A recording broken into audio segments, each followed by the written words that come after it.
यस्य स्वयं स्वभावाप्ति रभावे कृत्स्नकर्मणः तस्मै संज्ञानरूपाय नमोस्तु परमात्मने। जय बोलो 24 भगवान की जय। तुम्ही संस्कृत नका म्हणा। योग्योपादान योगेन दृषदः स्वर्णतामतां द्रव्यादिस्वादिसम्पत्ता वात्मनोऽप्यात्मतामतां वरं व्रतैः पदं दैवं नाव्रतैर्बतनारकम् छायातपस्थयोर्भेदः प्रतिपालयतोर्महान् यत्र भावः शिवं दत्ते द्यौकीयद्दूरवर्तिनि यो नयत्याशु गव्यूतिं क्रोशार्धे किं ससीदति।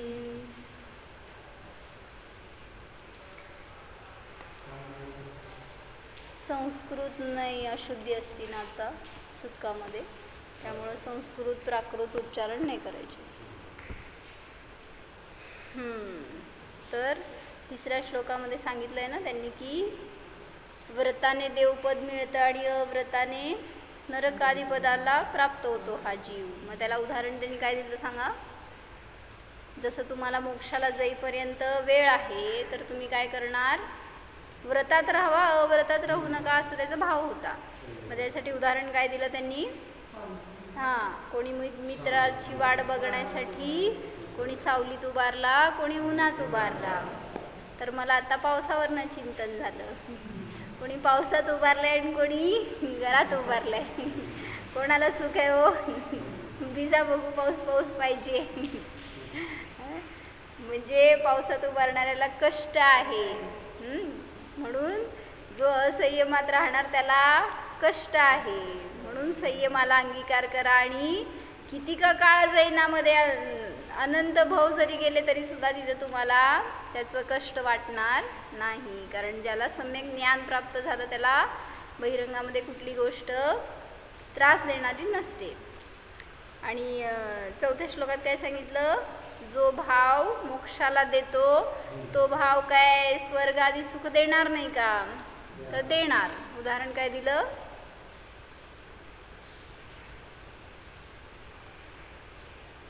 जो अर्धा कोस 4 कोस पर्यंत ओझ उचलून घेऊन जाऊ शकतो इझिली, तर त्याला अर्धा कोस जायला काय अवघड आहे का।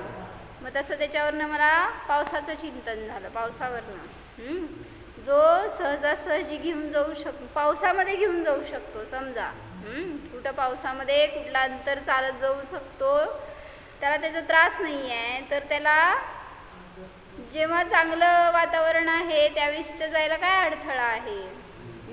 म्हणून सांगायचं आहे की असं आपल्याला सुद्धा जोपर्यंत अजून मोक्ष मिळत नाही आहे तोपर्यंत कुठं राहायचं आहे, सेफ राहायचं आहे। तर काल सांगितलेल्या 3 भावामध्ये कुठं राहणार, शुद्धोपयोगामध्ये असणारा जीव सुखी होणार। मग काल एक वाक्य असं ऐकलं मी की शुद्धोपयोगाची ओळख कशी होते, शुद्धोपयोगाची ओळख कशावरून होते, शुद्धोपयोग काय म्हणायचं, शुद्धोपयोग बेस्ट आहे हे कशावरून ओळखणार तुम्ही।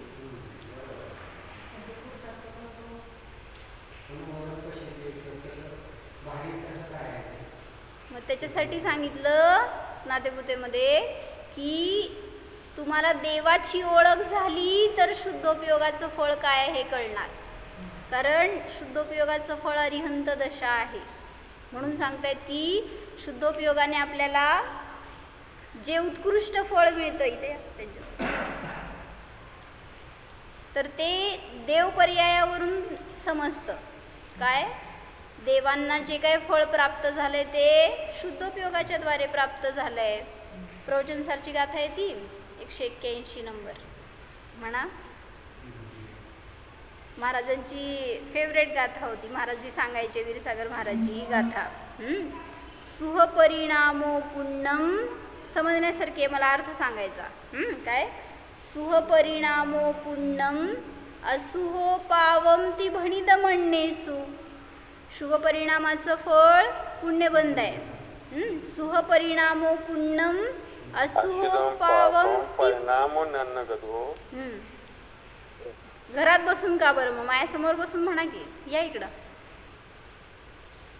सुहपरिणामो पुण्यम असुहो पावम ती भणित म्हणणेसु. परिणामो नन्न काय? परिणामो नन्न गदो दुःख खय कारणम समये. म्हणजे शुभ परिणामाने पुण्यबंध होतो, अशुभ परिणामाने पापबंध होतो. अन्य विषयामध्ये जेव्हा तुमचा उपयोग जातो तेव्हा शुभ तर परिणाम होणार, अशुभ तर परिणाम होणार. त्याच्याद्वारे पुण्य तर होणार किंवा पाप तर होणार. मग सांगतायत उपाय, परिणामो नन्न गदो दुःख खय कारणम समये. जो अनन्यगत परिणाम असतो, म्हणजे कसा हो, अन्यगत नसलेला अनन्यगत, म्हणजे स्वतःमध्ये राहिलेला परिणाम. परिणामो नन्न गदो दुःख खय कारणम समये. तोच परिणाम तुमच्या दुःखाचा क्षय करू शकतो. म्हणून आपल्या भावात शक्ती आहे होती, आपल्या परिणामात शक्ती आहे, आपल्या स्वभावात शक्ती आहे आपलं दुःख नष्ट करण्याची. आपण कुठं चाललोय दुःख संपवण्यासाठी? कोणाकोणाच्या आहारी जातो, कुठं कुठं माथा टेकवतो, काय काय उपाय करतो, पण दुःखाचा क्षय शुद्धोपयोगाने होणार आहे. म्हणून त्याच्यावर विश्वास ठेवून त्याचं अवलंबन घ्यायला पाहिजे, त्याच्यामध्ये राहायला पाहिजे, तर अरिहंतांसारखी दशा आपल्याला सुद्धा सहज प्राप्त होऊ शकते. तर त्यांनी इथं थोडंसं एक्सप्लेन केलं आहे. पाठ आहेत काही श्लोक? मग म्हणलं की तुम्ही आता पाठ आहेत श्लोक म्हणायचे. आता रोज आपण एक एक घेतो ना, तेवढे रोज म्हटलं की पाठ होऊन जाते. त्याच्यावर चिंतन करायचं दिवसभर. आहेत का पाठ? मग काहीतरी राहायचं. आज सकाळीच आम्ही घेतला विषय हा की आपल्याला जर संलेखना साधायची तर त्या समयाला धारणा पाहिजे काय ना काय. आपण सगळ्या अन्य गोष्टींची धारणा करतोय. विशाल भैया काय म्हणले? सगळं दुकानात किती माल आहे, किती पैसा आहे, किती परिग्रह आहे, किती कोणाला काय द्यायचंय घ्यायचंय, सगळ्याची धारणा आहे. पण तत्वाची किती धारणा आहे हो? भक्तामर स्तोत्र पाठ आहे, एकीभाव स्तोत्र पाठ आहे, दर्शन पाठ आहे. बाकीचं काय पाठ आहे अजून आपल्याला? मग आपल्याला ते खाद्य आहे ना एक. जेव्हा तुम्हाला स्वाध्याय आधीचं अवलंबन घेता येत नाही तेव्हा आमनाय रूपाने स्वाध्याय करू शकतो. म्हणून सांगतायत की ह्याचं जरासं अवलंबन घ्या. दिवसभरामध्ये एका गाथेचं चिंतन केला तरी सुद्धा ती गाथा आपल्याला धारणेत राहू शकते. पण त्याला दिवसभर घोळवायचं आपल्या डोक्यामध्ये. ध्यानाला बसल्यावर पण त्याच्यावर सतत चिंतन करा. आता मी या गाथेवर जरासं त्या भावाला सोडू वाटे ना मला. यत्र भाव शिवम दत्ते. जो भाव मला मोक्ष देणार आहे त्या भावापासून मी का दूर राहतोय? मग माझ्याजवळ नाही आहे का तो भाव? मी का पुरुषार्थ करत नाही? मला अवघड आहे का मोक्ष? म्हणून सांगतायत काय, जो भाव मोक्ष देतो त्या भावाने काय संसारातली कुठली गोष्ट अवघड आहे हो? जो भाव तुम्हाला संसारातून पार करण्याची विद्या देतोय किंवा ते फळ देतोय, तर त्याच्याद्वारे सांसारिक लौकिक सुख मिळायचं, सामग्री मिळायची काय अवघड आहे? सहज मिळू शकतं.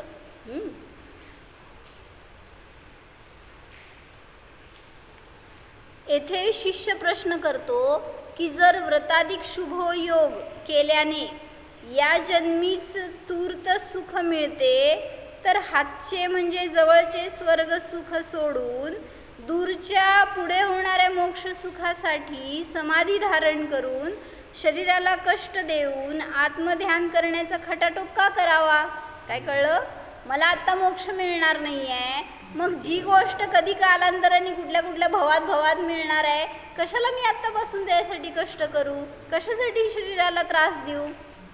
म्हणजे मला स्वर्ग लवकर मिळणार आहे, इथून डायरेक्ट मिळू शकते, तर मी स्वर्गासाठी पुरुषार्थ करावा, असं शंका करायची. शंका आहे. उत्तर द्या. शंका पण आचार्यांनीच विचारायची, उत्तर पण आचार्यांनीच द्यायचं. आपण काय करायचं? ऐकायचं ऐकत पण नाही आपण, हे सांगायला लागलोय. हां, तर सांगतायत की प्रश्न समजला का? काय म्हणलं प्रश्न? जर व्रतादी केल्याने मला स्वर्गसुख मिळतंय, मागच्या गाथेत सांगितलंय का श्लोकामध्ये तुम्ही, व्रत केल्याने स्वर्गसुख मिळतं, तेच मला आत्ता मिळण्यायोग्य आहे. आत्ता तर मला मोक्ष मिळत नाही आहे, मग मी तेवढा मोठा पुरुषार्थ का करायचा हो? बरोबर आहे ना? छान आहे शंकाकार उत्तर.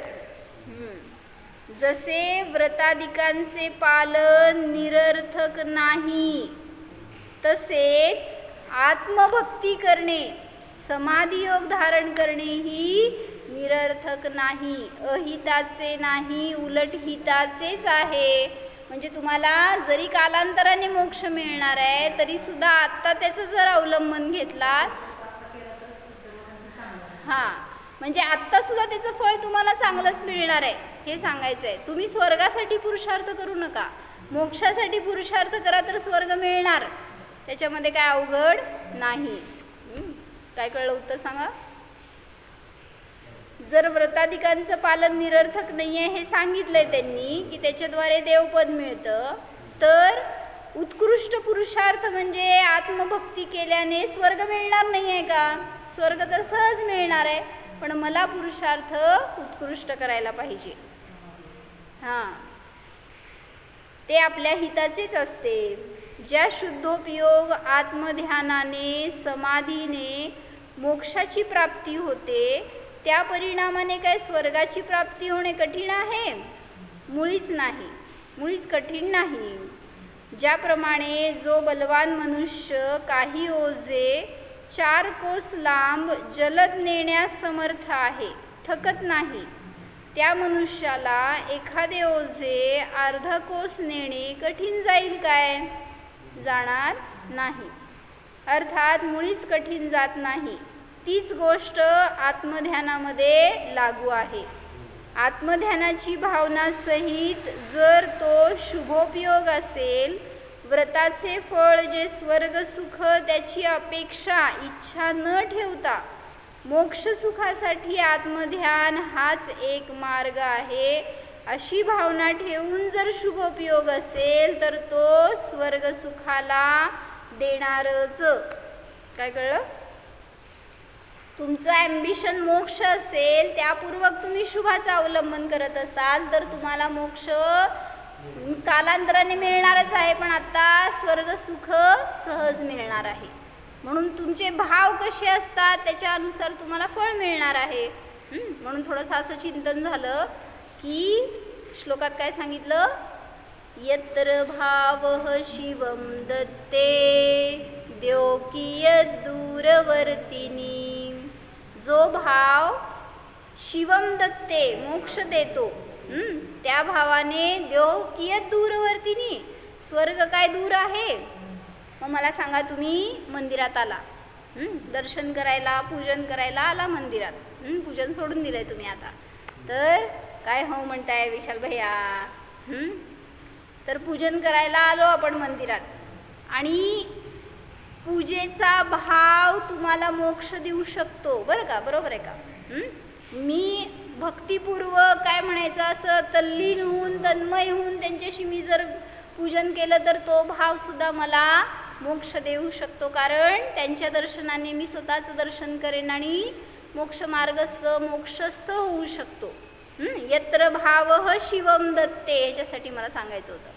तर माझा तो पूजनाचा भाव मला मोक्ष देऊ शकतो, पण मी काय करतोय? नाही, थांबा की, पूजन करताना काय केलं? चुकीचे काय भाव केले? हां, म्हणजे त्या भक्तिपूर्वक आपण पूजन नाही केलं. जो भाव मला मोक्ष देणार होता त्या भावापासून मी कसं सहज दूर जातो? काय विचार केला? पूजन करताना छोटीशी पूजा करू, पटकन जाऊ. नाहीतर काय विचार केला?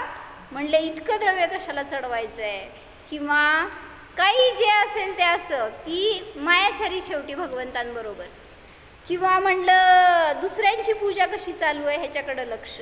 मग तो भाव तुम्हाला कुठं नेणार हो?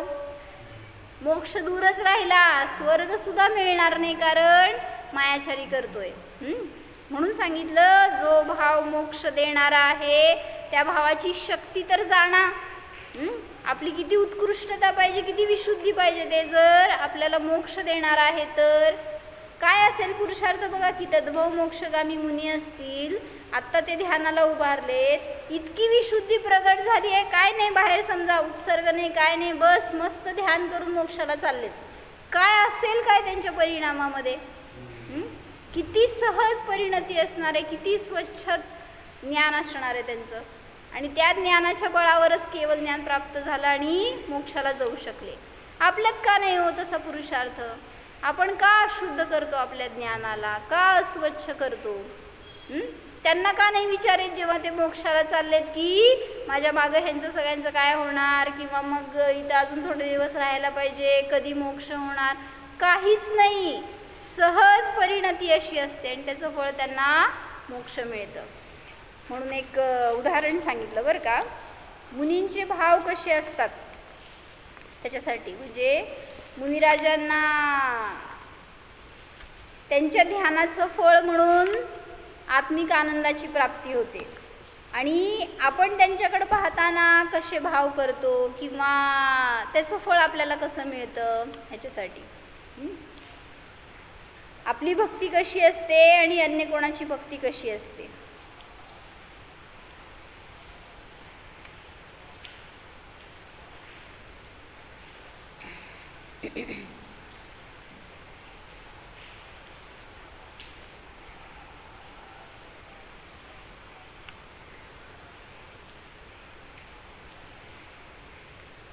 जर तुम्हाला समोशरणात जायला मिळालं आत्ता, साक्षात समोर भगवान बसलेत आणि त्यांच्या समोर जायला मिळालं, तुम्ही काय भाव करणार हो? उगीच मनातलं काहीतरी सांगू नका, खरं खरं सांगायचं, काहीतरी उगीच शास्त्रातलं नको. तुम्हाला समोर साक्षात भगवान दिसले, मिळाले, काय भाव करणार तिथं गेल्यावर? रंजुका की काय भाव करणार? काय मोक्ष द्या म्हणायचं? देणार तर नाही.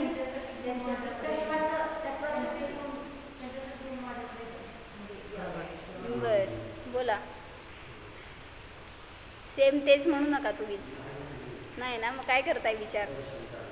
दर्शन करणार. बर अजून? हां, म्हणजे म्हणायचंय त्यांच्या कणाकणातून वितरागता प्रगटते हो. ती वितरागता घ्या ना. इथं आहेत भगवान, आत्ता तुमच्या समोर, समोशरणच आहे हे, पण मग त्यांच्या समोर बसल्यावर आपल्याला तशी वितराग परिणती होते का? व्हायला नको का?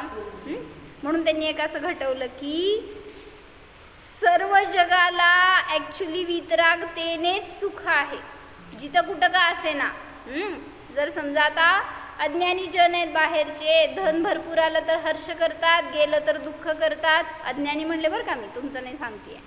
तर त्यांना पण सांगितलं त्या धनाच्या आयमध्ये किंवा व्ययमध्ये जर स्थिर राहिलात, म्हणजेच वितरागी राहिलात तर सुखी आहात.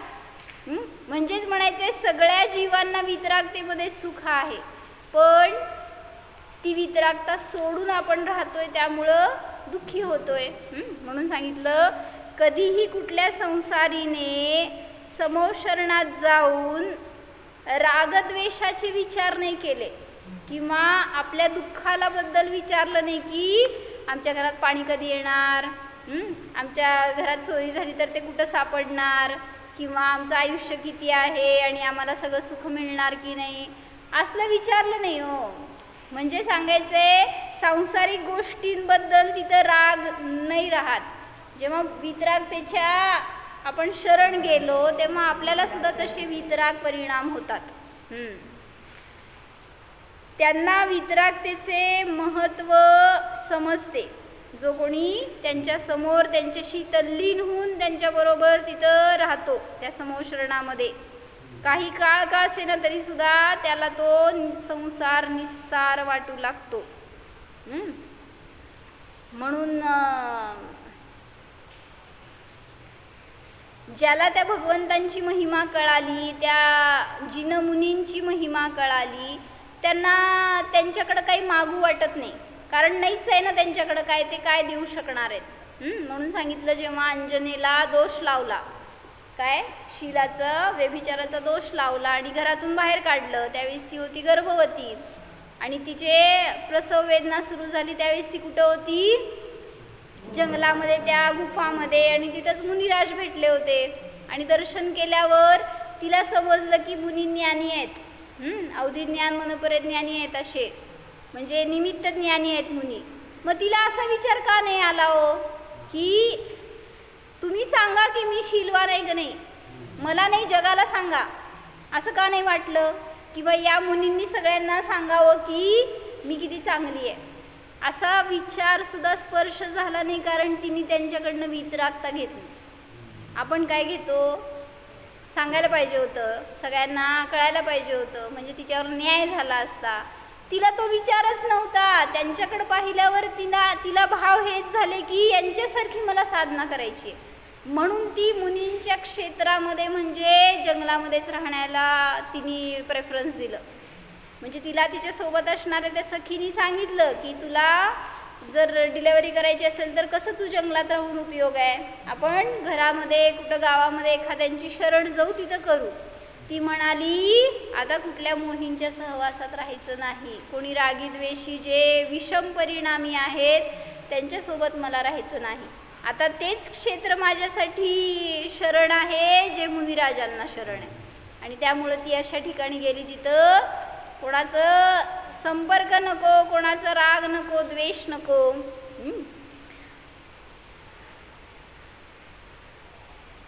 मुनिराज सांगू शकत होते की ही सुशील आहे की कुशील, पण मुनींना असे विचारण्याची तिला भाव सुद्धा झाले नाहीत. त्यापेक्षा स्वतः त्या दशेत वनात एकटे राहणे तिने स्वीकारले, पण मुनींना विचारून ते इतरांना सगळ्यांना सांगून माझं सगळं निर्दोषता प्रगट करायचे भाव सुद्धा स्पर्श झाले नाहीत. सीतेने तर काय केलं, सीतेने कोणाला ओरडून सांगितलं मी निर्दोष आहे, मी शीलवान आहे, मी रावणाला स्पर्श सुद्धा केला नाही, रावणाने मला स्पर्श सुद्धा केला नाही. किती वेळा सांगितलं ओरडून, एकदाही नाही. कारण तिला आपल्या जिनधर्मावर इतकी दृढ श्रद्धा होती, इतकं निशंकित अंग, काय निकांक्षित अंगामध्ये सुद्धा त्याचं उदाहरण दिलं जातं. धर्माकडून तिने ही अपेक्षा केली नाही की रामाने मला स्वीकारावं, माझ्या सगळ्या दोषांना पोटात घालावं किंवा सगळ्या जगाला ओरडून सांगावं. कसली अपेक्षा नव्हती. इतकी निस्वार्थ, इतकं निरपेक्ष कसं राहू शकतो, जेव्हा की सगळं तिचं अर्ध लाईफ म्हणा जंगलातच गेलं. आफ्टर मॅरेज सुखी होती का दुःखी होती हो. मग ते अनेक ठिकाणी आलेत ना असे कोट की आई वडील तुमच्या मुलांना चांगलं स्थळ म्हणून चांगलं घर बघून देतात की तिथं ती आयुष्यभर सुखी राहावी वगैरे वगैरे. तर काय सीतेचे वडील जनक त्यांनी बघून दिलं नव्हतं का हो सीतेला जिथं दिलं ते. म्हणजे दशरथाचं घर कसलं होतं, काय खराब होतं का, दरिद्री होतं का, मग चांगल्या घरात नव्हतं का दिलं. मग चांगल्या घरात दिलं होतं ना, मग तरी सुद्धा अशी वेळ का आली. किंवा सोडा, मग त्यांनी तिथं एक छान असं घटवलंय की म्हणले त्या काळामध्ये त्या लोकांचे परिणाम किती वेगळे असायचे आणि आज तुमचे परिणाम किती, इतकी लेवल खाली चालली आहे ना आपली, काय म्हणायचं. तर त्यांनी विचारलं, म्हणले आदिनाथांचं घर बघितलंय का हो तुम्ही. भगवान आदिनाथ जाऊ देत, काय म्हणायचं, आदिनाथ राजा, राजमहाल त्यांचा जो होता त्यांचं घर बघितलंय का. तर त्यांच्या घरात काय वास्तुदोष होता का हो, की मरीची असा निघाला ज्यांनी आपल्याच आजोबाचं ऐकना आणि चांगलं मार्गदर्शन करत असताना सुद्धा विपरीत मार्गाला गेला, मग वास्तुदोष होता का नाही. तर जर हो म्हणाल तर सांगितले त्याच घरातून आदिनाथांच्या आधी अनेक जीव मोक्षाला गेले, स्वयं आदिनाथ मोक्षाला गेले, मग वास्तुदोष होता का हो. म्हणजे असल्या गोष्टींमध्ये नव्हते अडकत हो, कसल्यात तुम्ही अडकायला लागला हे सांगतेय मी की आपले परिणाम इतके खराब झालेत ना, आपण कसल्या वेस्ट गोष्टींच्या मागं लागलोय. ॲक्च्युली करायला पाहिजे तत्वाचं इतकं मस्त चिंतन करायला पाहिजे, इतकं आपल्यामध्ये उतरवायला पाहिजे, त्याच्यावर सतत त्याची धारा राहायला पाहिजे. पण ह्या असल्या गोष्टींमध्ये मग इकडून आई येणार, तिकडून व्यय होणार, तिकडं काय ते ग्रह असले आणि ते राहू केतू असले. कोण आहे हो, कोणाची शक्ती आहे तुम्हाला डिस्टर्ब करायची? तुमची शक्ती वाढवा, तर कोणाच्यात बळ नाही तुम्हाला दुःखी करायचं. म्हणून वितरागताच प्रगट करण्यायोग्य आहे. 3 लोकात हेच सारभूत आहे. ज्या देहासाठी अनुराग करतो, संसारात अनेक क्लेश सहन करतो,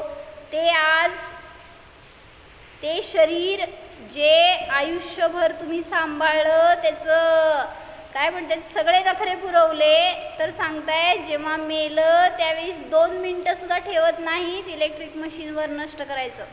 किती वेळ लागतो? आजकाल लोकांना ते खांद्यावर घेऊन जायचं, तिथं जाऊन ते सगळं विधी करायचं, त्याला अग्नी द्यायचं, हे सुद्धा कष्ट नाही करायचे. असं ते घातलं इलेक्ट्रिक मशीनमध्ये की 2 मिनिटात राख बाहेर.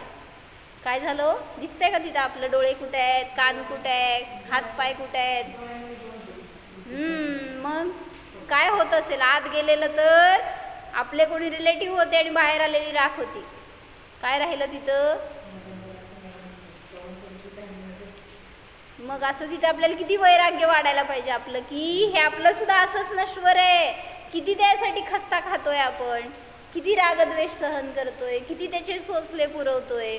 म्हणून सांगतायत काय, वितराग व्हा. आता तरी शरीराकडे पाहून सुद्धा आपली वितरागता वाढायला पाहिजे. या 2 मिनिटाच्या राखेसाठी किती दुःख, किती मान, किती संक्लेश, किती कष्ट करतो. म्हणून या देहापासून विरक्त व्हा, वितरागी व्हा, तरच सुख आहे, अन्यथा पुन्हा भरकटत राहणार. एकदा शांतीसागर महाराज दिल्लीत होते, तर त्यांना कोणी प्रश्न विचारला दिल्लीत, की डॉक्टरांनी विचारले का, काय म्हणले, तुम्ही पेस्ट का करत नाही? डॉक्टर आहेत शेवटी म्हणल्यावर शरीराकडनंच बोलणार. तुमचे दिगंबर मुनी स्नान करत नाही, दंतधोवन करत नाही, त्यांना विचारलं तुम्ही पेस्ट का करत नाही? तुमच्या तोंडाला वास येत असणार ना मग, असं डॉक्टरांचं म्हणणं. तर महाराजांनी म्हणाले, तुम्हीच डॉक्टर आहात, तुम्हालाच माहिती की तोंडाला वास का येतो. पेस्ट केल्याने येतो, नाही येत असं नसतं. करणाऱ्याला सुद्धा येतो, न करणाऱ्याला सुद्धा येत नाही. काय कारण त्याच्या मागचं तुम्ही सांगा. तोंडाला वास येणे दातावर आहे की आतड्यावर आहे? ज्याची पचनशक्ती खराब असते ना, त्याच्या तोंडाला वास येतो, किंवा मग दात काळी पडतात, असे अनेक लक्षणं असतात त्याची. तर डॉक्टर हे उत्तर ऐकून शांत झाले. जर पचन व्यवस्थित नसेल तर वास येणारच. टीव्हीवर लोक उल्लू बनवतात, काय दात तर दगडाप्रमाणे आहेत, त्यात काहीही दोष नाही.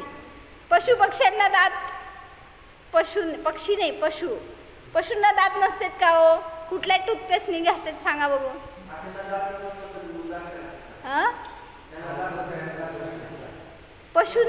पशूंना दात आहेत का नाही? जनावरांना, पशु म्हणजे जनावर, मग कुठल्या टूथपेस्टने घासतात? कसं काय स्वच्छ राहते? त्यांच्या तोंडाला का वास येत नाही? त्यांना का त्रास होत नाही? तर सांगायला की ज्याचं दात म्हणजे दगडाप्रमाणे, त्याच्यामध्ये काय वास येण्यासारखं काय साधन नाही आहे, त्यात काही दोष नाही. पशुपक्ष्यांच्या तोंडाला कशाला घाण नसते, स्नान न करताही ते फ्रेश असतात पशुपक्षी बरं का. कधी आंघोळ करते तो असं पावसाचं पाणी मिळालं तर करत असतील, नाहीतर. म्हणून चरणानियोग सांगतो, प्रमादी बनू नका. क्रिया, आपण ज्या क्रिया करतोय त्या ज्ञानपूर्वक करा, अज्ञानाने नाही. मुनींना 700 वर्ष कोड होता शरीरामध्ये, म्हणून त्यांनी काय आपले लक्ष प्रोटीन, विटॅमिन्स हे सगळं मिळवण्याकडे घातलं का आत्म्याकडे लावलं? मला काय काय कमी पडतं शरीरात म्हणून मला रोग झालाय, तो कसा कमी करू, काय काय सप्लिमेंट घ्यायला पाहिजेत, कशावर लक्ष होतं, त्यांचं लक्ष त्याच्याकडे नव्हतं. तेच मुनी मोक्षाला का गेले? 700 वर्ष कोड कोणाला होता? हां, सनत कुमार चक्रवर्ती जे मुनी झाले होते, मोक्षाला कसे गेले हो? मग शरीरात कोड असताना कितीतरी जीवांची उत्पत्ती आणि कितीतरी जीवांची हिंसा होत असते, मग ते कसे मोक्षाला जाऊ शकले? काय सांगत होते मी? हां, ते मुनी मोक्षाला गेले ज्यांना शरीरात कोड झाला होता. म्हणजे ज्ञान पवित्र ठेवा, शरीराला पवित्र करायचा प्रयत्न करू नका, ते होणार पण नाही. म्हणून आपले भाव आपण जोडतोय शरीराशी, संयोगाशी, परिग्रहाशी, पण त्याच भावनांना आपण जर आपल्या स्वभावाशी जोडलो तर का नाही सुख मिळणार? कारण सुख आत्म्यात आहे, बाहेर नाही. तर ती एक कथा सांगितली ना, म्हणजे भाव ह्याच्यासाठी. पंडितजी असं बसा माझ्यासारखं, देवासारखं. तर त्यात सांगितलं त्यांनी की, ऐका की ही स्टोरी सांगते. तुम्ही काय तर परत बंद करणार, ठेवा ते हातातून, ते ठेवा परत हातातून. तर सांगितलं की एक 2 मित्र होते. कोण? एक होता न्हावी आणि दुसरा होता कुंभार. झालेली घटना बरं का, खरी, तुम्हाला माहिती आहे, पण ही मागची स्टोरी आहे त्याच्यात. तर ते दोघं खूप चांगले मित्र होते. एका छोट्या गावात राहत होते. आपलं दिवसभराचं कष्ट करायचं, पैसा कमवायचं आणि आपलं रुटीन चालू होतं. तर त्या दोघांमध्ये रोज संध्याकाळी बोलणं व्हायचं आणि त्यांच्या बिझनेसमध्ये त्यांनी थोडंफार प्रगती केली होती, पैसा साठला होता त्यांचा. आणि मग ते पैसा आता जास्त साठलेला होता म्हटल्यावर त्या दोघांचं असं विचार आलं की या पैशाचं आपण काहीतरी चांगलं काम करू, सत्कार्य करू, काहीतरी समाजासाठी म्हणा, गावामध्ये काहीतरी असं चांगलं उपयोग व्हावं धर्मकार्यासाठी वगैरे. आणि त्यांनी दोघांनी ठरवून काय केलं, त्या पैशानी एक भवन बांधलं, खूप मोठं भवन बांधलं की जिथं कोणी येऊन धर्म करणारे साधर्मी, त्यागी, मुनी किंवा कोणी असे साधक येऊन राहू शकतील किंवा कुठल्याही चांगल्या धर्मकार्यासाठी त्याचा वापर होऊ शकेल, या विचारांनी त्यांनी ते भवन बांधलं. खूप मोठं छान भवन बांधलं. आणि मग ते त्याच्यात आता राहायला कोणाला बोलवायचं, चांगल्या पात्र जीवाला ते राहायला द्यावं असं त्यांचा विचार. मग त्यांनी काय सांगितलं की जे कोणी त्यागी येतील, कोणीही असतील, संत महात्मा, त्यांना आपण हे राहायला देऊ. आणि नेमकं त्या बिल्डिंगला त्यांनी लॉक करून एक तिथं मुनीम ठेवला होता रक्षेसाठी त्याच्या. आणि मग एक दिवस काय झालं, हा कुंभार गेला होता परगावी आणि येत असताना त्याला जंगलामध्ये मुनी दिसले आणि त्याला बघून फार आनंद झाला. त्याला काय माहीत नाही मुनींच्याबद्दल, पण हे काहीतरी तपस्वी आहेत, उत्कृष्ट आहेत असं त्याला समजलं. आणि त्यांनी त्या मुनींसमोर जाऊन नमस्कार करून विनंती केली की तुम्ही आमच्या भवनमध्ये राहायला येता का? मुनींना काय आहे, आमंत्रण मिळालं, मुनी निघाले. आणि त्याला खूप आनंद झाला की आपल्या भवनामध्ये राहायला येणार मुनी. आणि त्यांनी खूप चांगल्या रीतीने स्वागत करून त्या मुनींना राहायला स्थान दिलं तिथं. आणि त्या मुनींना सांगितलं की तू त्यांना काय हवं नको लक्ष ठेव वगैरे. तर तो संध्याकाळी कुंभार त्यांना तिथं स्थान देऊन गेला घरी. आणि मग त्याला दुसऱ्या परगावी जावं लागलं काहीतरी. तो कुंभार गेला परगावी. दुसऱ्या दिवशी आला न्हावी. आणि न्हावी आल्यावर त्याला दिसलं की भवन तर उघडं आहे. आणि तो जाऊन आतमध्ये बघतो तर संध्याकाळची वेळ झालेली असते. आणि तो बघतो की आतमध्ये खोलीत मुनी बसलेत. ते काहीतरी वाचत का ध्यान करत बसले होते. त्याला इतका राग आला की हे कोण आहे तिथं काय येऊन बसलेत आणि माझ्या परमिशन शिवाय इथं कसे काय आले. तो लगेच जातो आणि त्या मुनींना विचारतो की का हे इथं आलेत, कोण आणलं त्यांना इथं. मग त्या मुनींनी सांगितलं, कुंभारांनी त्यांना आणले आणि सांगितलं की त्यांना इथं राहायला स्थान द्या. त्या न्हाव्याला इतका राग आला, तो म्हणतो माझं भवन असताना माझ्या परमिशन शिवाय कसं त्यांनी इथं आणलं, मला विचारावं सुद्धा कसं नाही वाटलं त्याला. आणि हा राग त्यांनी काढला मुनींवर आणि काय केलं, मुनींना बाहेर हाकललं. म्हणले तुम्ही इथं राहायचं नाही. असा विरोध झाल्यावर मुनी तिथं राहत नसतात. आणि त्यांना रात्र झाली होती, कुठं जाता येत नव्हतं. त्यामुळं त्यांना बाहेर काढलं म्हटल्यावर ते त्याच भवनाच्या बाहेर झाडाखाली एका कट्ट्यावर तिथं बसले. रात्र झाली होती. रात्रीच्या वेळी कुठं प्रवास करता येणार नाही, चालणार नाही, तर त्या कट्ट्यावर ते बसून रात्रभर ध्यान करत राहिले, उपसर्ग समजून. आणि ह्याला काहीच नाही त्याचं. त्यांनी लगेच ते लॉक केलं आणि मुनीमला सांगितलं चावी घेऊन जा, त्यांना आत घ्यायचं नाही. दुसऱ्या दिवशी सकाळी कुंभार आला आणि कुंभार आल्या पहिल्यांदा जातो महाराजांकडं बघायला, दर्शन करायला. तर महाराज आत दिसलेच नाहीत भवनामध्ये, भवन लॉक होतं. आणि मग त्याला चिंता लागली कुठं गेले. तर त्यांनी बाहेर सगळीकडे पाहिलं तर तिथं कट्ट्यावर अजूनसुद्धा मुनी ध्यानस्थ होते आणि त्यांचं सगळं शरीर त्या डासांनी त्रस्त करून टाकलं होतं. म्हणजे ते डास चावून चावून त्या शरीराला सगळं हाल केले होते त्या शरीराचे, असं म्हणायचं. तरीसुद्धा मुनींची मुद्रा इतकी प्रसन्न होती, इतके ते छान ध्यानामध्ये होते. पण याला इतकी खंत वाटायली की असं कसं झालं, मी त्यांना एवढं चांगली सोय करून देताना असं कसं काय झालं. तो तिथून ताडकन गेला मुनीमकडं आणि त्या मुनीमला विचारलं की, म्हणजे वॉचमन ठेवलेला एक मुनीम इन द सेन्स, आणि त्याला विचारलं की असं का केलं तू, त्यांना का बाहेर काढलं. मग त्यांनी सांगितलं की न्हावी आला होता आणि त्यांनी सांगितलं त्यांना आत नाही ठेवायचं. आता राग गेला सगळा न्हावीवर आणि त्या कुंभाराला इतका राग आला की त्याची तळपायाची आग मस्तकाला गेली. म्हटला मी मुनींना इतकं चांगलं आदरपूर्वक आणलं आणि त्यांना आत ठेवलं, तर त्यांनी असं का केलं. आणि तो जाऊन तिथं त्याच्याशी ओरडारडी करतो, बोलतो, भांडतो. आता ते भांडण वचनावरनं क्रियेवर गेलं, हातापायाची मारामारी सुरू झाली आणि इतकं पेटलं ते भांडण की दोघांनी एकमेकांचा घात केला. दोघं मेले. आणि मरून काय झालं, जो कुंभार होता तो डुक्कर झाला आणि जो न्हावी होता तो वाघ झाला. आणि ते जन्मले एकाच जंगलात. का वैर फेडायचं तर एकत्र भेटावं लागतं. ज्या जंगलात हा रानडुक्कर म्हणून जन्मला त्याच जंगलामध्ये हा वाघ म्हणून जन्मला. आणि संयोग असा झाला की एक मुनी त्या जंगलातून जात होते, तर त्या मुनींना पाहून त्या रानडुकराला जातीस्मरण झालं की आपण असंच पूर्वी मुनींचं दर्शन केलं आहे, त्यांचं वयावृत्त केलं आहे आणि त्यांच्या साधनेत आपल्याकडून अडथळा झाला होता. त्याला इतकं पश्चाताप व्हायला लागलं आणि तो म्हणला की मी आज ते प्रायश्चित्त करणार आहे त्याचं. आणि ते मुनी बसले एका गुफेमध्ये जाऊन. ती गुफा होती त्या वाघाची.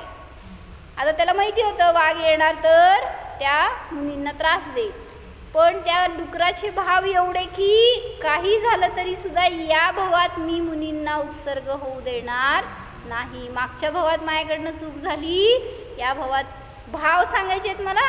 यत्र भाव शिवम दत्ते, एवढे सुंदर भाव आहेत ना त्यांचे, म्हणजे जर समजली स्टोरी तर त्यातनं ते भाव ग्रहण करा. मग त्या कुंभाराचे डुकराचे भाव की काही होऊ दे, माझा प्राण गेला तरी सुद्धा आज मी मुनींची रक्षा करणार. आणि तो त्या ह्याच्या बाहेर बसून राहिला, गुफेच्या बाहेर. मुनी आतमध्ये ध्यानस्थ होते. 2 मुनी होते बरं का आज. आणि त्या दोन्ही मुनींना निमित्त ज्ञान होतं, त्यामुळे त्यांना कळालं की बाहेर डुक्कर बसलेला आहे आणि तो पूर्व भवातला असं असं कोण आहे आणि त्याचे भाव एवढे उत्कृष्ट आहेत. आणि आता त्या डुकराचं सगळं चिंतन, सगळं ध्यान त्या मुनींशी जोडलेलं होतं. कसं त्यांना मी अनुकूलता देऊ, काय सेवा करू, असेच त्याचे परिणाम. आणि तेवढ्यात त्याला पानांचा आवाज आला आणि आहट आली की, कारण वाघाला मनुष्यांचा वास आला होता आणि तो बरोबर त्या दिशेने तिथपर्यंत येऊ लागला. आणि झालं काय, त्या वाघाला समजलं की या गुफेमध्ये मनुष्य आहेत आणि तो गुफेजवळ आला आणि त्यांच्यावर अटॅक करणार हे भाव रानडुकराला कळले. म्हणजे एकाच वेळी मुनींचे परिणाम, डुकराचे परिणाम आणि त्या वाघाचे परिणाम काय होते. वाघाने अटॅक केला, पुढं गेला तो, पण त्याला अडवण्यासाठी डुक्करमध्ये आला आणि तो स्वतःची शक्ती नसताना त्याच्याशी भिडला वाघाशी आणि आपलं हाय नाही तेवढं सगळं बळ लावून त्या वाघाला परास्त करायचा प्रयत्न केला. सगळीकडनं त्या वाघाने त्याला छिंदबिंद करून टाकलं होतं, तरीसुद्धा शेवटच्या श्वासापर्यंत तो लढला आणि इतके त्यांनी पण अटॅक केले की त्यात वाघसुद्धा मेला. डुकराची शक्ती कमी नसते. म्हणजे म्हणायचंय कोणाचीच नाही, जीवाची शक्ती इतकी आहे ना, त्या परिणामांची शक्ती, त्या मुनींना वाचवण्याचे भाव, त्यामुळं सांगितलं दोघंही त्याच्यामध्ये सुद्धा पुन्हा लढले आणि मेले. कोण कुठं गेलं पंडितजी? कोण कुठं गेलं? गेला असेल, गेला. रानडुक्कर होतं ते, त्याच्या परिणामांचं फळ, त्याचे भाव एवढे उत्कृष्ट होते, जर त्या भावात त्याला मोक्ष असता तर मोक्षाला गेला असता, पण मोक्ष नाही म्हणून स्वर्गाला गेला. आणि वाघाचे परिणाम, त्याची शक्ती इतकी जास्त शरीरात तरी सुद्धा त्याचा गैरवापर, त्याचं फळ तो गेला नरकाला. मुनी कुठे गेले? मोक्षाला गेले? नाही, थांबा जरा, गुफेतून बाहेर गेले मुनी. म्हणजे मुनींना जेव्हा हे सगळं कळालं की हे दोघं जण, ते मुनी तर ध्यानस्थ बसले उपसर्ग समजून. म्हणजे ध्यानाला बसले ते उपसर्ग समजून, कारण वाघ येणार तर तो हल्ला करणार माहिती होतं, त्यामुळं हा उपसर्ग दूर होईपर्यंत 4 प्रकारच्या आहाराचा त्याग करून ते ध्यानाला बसतात. आणि मग हे ध्यान करतायत आतमध्ये म्हणल्यावर डुकराची जबाबदारी की मी यांचं रक्षण करणार, म्हणून तिथं त्यांचा लढा झाला आणि त्याच्यामध्ये ते दोघंही मेले. आणि आपल्या आपल्या परिणामांनी ते एक स्वर्गाला गेला आणि एक नरकाला गेला. आणि मुनी शुद्धोपयोगाच्या द्वारे श्रेणी आरूढ होऊन मोक्षाला गेले.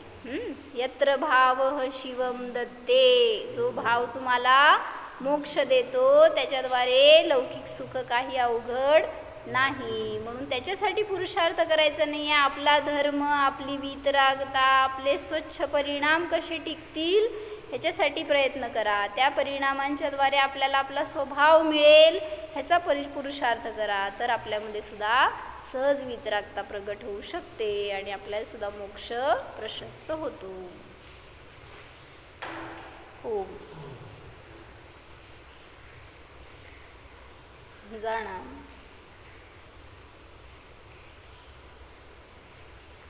हा मी स्वच्छत्व शक्ती संपन्न जीव आहे.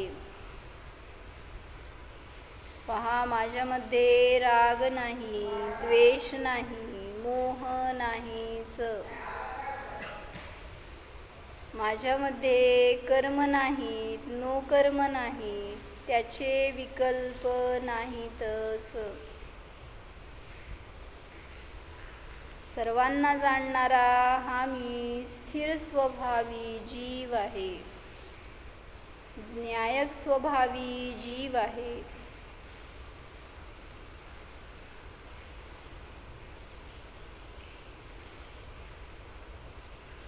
शुद्ध सिद्ध स्वरूपोऽहम्.